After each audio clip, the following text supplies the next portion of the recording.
So while these parts are bathing, I want to take a few minutes and see if we can solve the mystery of this gift, and see if we can figure out when my grandfather gave this to my grandmother.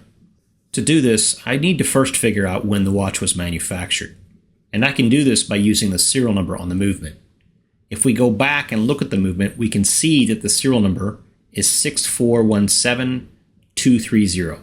Let's see what we can find out using this number. Now, there are several public databases available that you can use to look up the manufacture date. You can even pay Longines to provide you this information with a certificate of authenticity. However, I've decided to use serialnumberdecoder.com, which you can use for free. So I'm plugging in the serial number, and we can see that this watch was made in 1942. Now keep in mind, this is an approximate date. Okay, let's take a look at the information we have and see if we can figure this out. We know the watch that was manufactured sometime around 1942.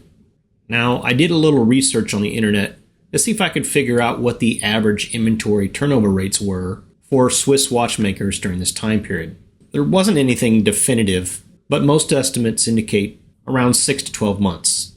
However, one thing that I read that was mentioned multiple times, that the inventory rates took a lot longer to sell due to World War II, which was being fought during this time period. So to be conservative, I'm going to say this was sold sometime between 1944 and 1945. So using this as my target, I looked to see if there were any significant events during this time period. Luckily, I found 2 milestone events which I think are pretty good suspects. First, my grandmother was born in 1915, so this means in 1945 she would have celebrated her 30th birthday. Now, the second thing I found was that my grandparents were married in 1935, so in 1945 they would have celebrated their 10-year anniversary. Now, I could be completely wrong about this, but I think these 2 events are the most probable.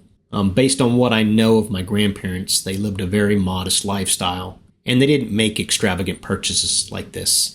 And if you factor that and the engraving on the back of the watch case, my best guess is this watch was purchased by my grandfather to celebrate their 10-year anniversary. We'll probably never know for certain, but this is the best we can do with the information that's available.